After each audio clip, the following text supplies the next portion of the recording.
बहू के हाथ। घर की बहू शीना को इस बात का बड़ा घमंड था कि जिस काम में वो हाथ डालती थी वो काम अच्छा हो ही जाता है। शीना की हर बात में हाथ का इस्तेमाल जरूर होता था। एक दिन शीना का पति आकाश उससे कहता है, कल जो वो भिंडी बनाई थी ना तुमने, वाह वाह वाह वाह, मजे आ गए। मैंने अपने हाथों से बनाई थी। मेरे हाथों में वैसे भी जादू है, जिस चीज को छू लेती हूँ सोना बन जाती है। अब ये थोड़ा ज्यादा हो रहा है। मतलब अगर हर चीज को छू के सोना ही बना देती हो तुम, तो हमारे नाम के पीछे भी अंबानी ही लगा देते हम। चुप रहो, मुंह पे हाथ रख लो, कुछ भी बोलते रहते हो। शीना की सास बगिया से पूजा के लिए फूल चुन रही थी। सुंदर, अति सुंदर, कितने प्यारे गुलाब के फूल हैं। भगवान जी खुश हो जाएंगे। मैंने अपने हाथों से जो पौधा लगाया था, मेरे हाथों की कोई भी चीज़ बेकार नहीं जाती। हाँ बेटा, सही कह रही है। इसीलिए तो तुम्हारे पिताजी से मैंने अपने बेटे के लिए तुम्हारा हाथ मांगा था। और उन्होंने हाथों हाथ में मेरा हाथ आपकी बेटी के हाथ में दे भी दिया था। हाँ बेटा, वो तो है, पर मुझे ये बता, तू ये हर बात में हाथ क्यों बीच में लेकर आती है? माँ जी, पंडित जी ने हाथ मेरा देखकर नैनीताल में कहा था कि मेरे हाथ जगन्नाथ हैं, मेरे हाथों से कभी कोई काम नहीं बिगड़ेगा। तो मेरे हाथों की तारीफ तो मुझे करनी पड़ेगी ना। हाँ हाँ, ठीक ही कह रही हो वैसे। तो मिलाओ हाथ इसी बात पर।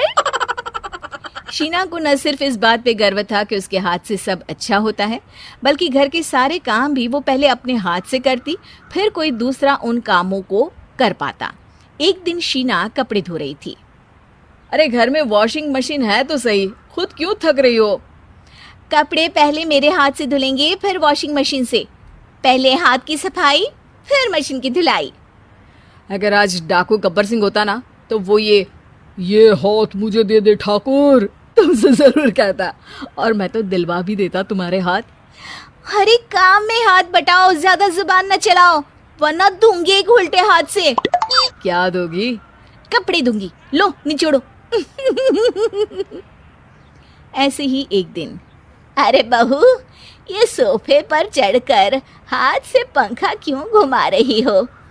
माँ जी, क्योंकि मेरे हाथ से घूमेगा तो ज्यादा अच्छे से हवा देगा। अरे बेटा, फिर तो तुम गाड़ी का पहिया भी हाथ से घुमा के मायके जाया करो। एक बार आकाश ने घर पर कार लाने की बात छेड़ी। माँ, सोच रहा हूँ कि एक कार लेकर आता हूँ। ले ले बेटा, क्यों नहीं? अरे पैसे हो तो हवाई जहाज भी ले लेना। हाँ, पैसा तो हाथ का मेल है, ले लेते हैं। इस हाथ पैसे देंगी, उस हाथ कार ले लेंगी। मुझे तो लगता है कि बहू कार भी अपने हाथों से धक्का लगाकर घर लाएगी। वो तो नहीं करूंगी, लेकिन सबसे पहले स्टीयरिंग पर हाथ मैं ही लगाऊंगी, ताकि गाड़ी का आना शुभ हो। अरे घर ले आने तो दो, फिर हाथ लगा लेना। लेकिन शीना नहीं मानती। अगले दिन ही सब कार लेने जाते हैं। शीना सेल्समैन से कहती है, भैया ये कार बहुत पसंद है, पैक कर दो। अरे ओ भाग्यवान, 2 मीटर कपड़ा नहीं है जो पैक करवा ले, जरा चला कर तो देखने दो। यस सर, बिल्कुल, टेस्ट ड्राइव कीजिए ना। अरे नहीं नहीं, सबसे पहले मैं हाथ लगाऊंगी गाड़ी को, मेरे हाथ अच्छे हैं। अरे यार, हाथ तो मैं भी धोता ही हूँ, और आजकल तो सैनिटाइजर से भी धोता हूँ। मेरे काम में हाथ ना अड़ाओ।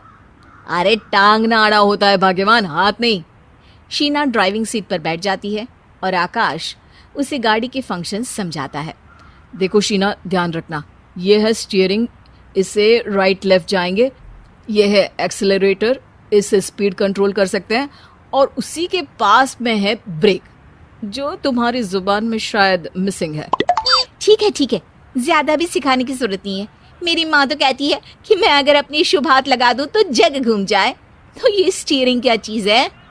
शीना गाड़ी स्टार्ट कर देती है और स्टीयरिंग को घुमाते हुए एक्सेलरेटर पर धीरे से पैर रखती है, और शोरूम के बाहर के एरिया में ही गाड़ी घूमने लगती है, जहाँ दूसरी गाड़ियाँ भी रखी हैं। देखा मेरे हाथों का कमाल। अब ब्रेक दबा दो, आगे गाड़ी है। शीना आगे गाड़ी देखकर घबरा जाती है और पाँव गलती से एक्सीलरेटर पर पड़ जाता है। कार आगे खड़ी एक बड़ी गाड़ी में घुस जाती है। दोनों कार से उतरते हैं। सेल्समैन भागते हुए आता है। अरे 7 लाख की गाड़ी खरीदने आए थे और 15 लाख की गाड़ी ठोक दी। Oh my God. आकाश की माँ, आकाश और शीना घबरा जाते हैं। इतना सारा पैसा कहाँ से आएगा? तभी वहाँ मैनेजर भी आ जाता है। पूरा माजरा समझता है।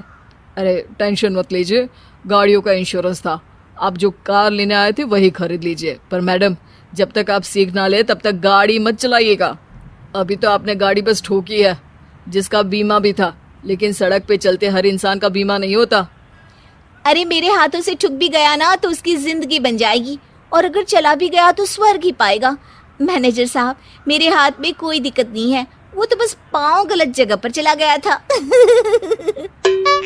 शीना की बात सुनकर आकाश अपना सर पीटता है और उसकी सास अपने हाथ से खुद का मुंह छिपा लेती है और मैनेजर हाथ जोड़कर माफी मांग लेता है।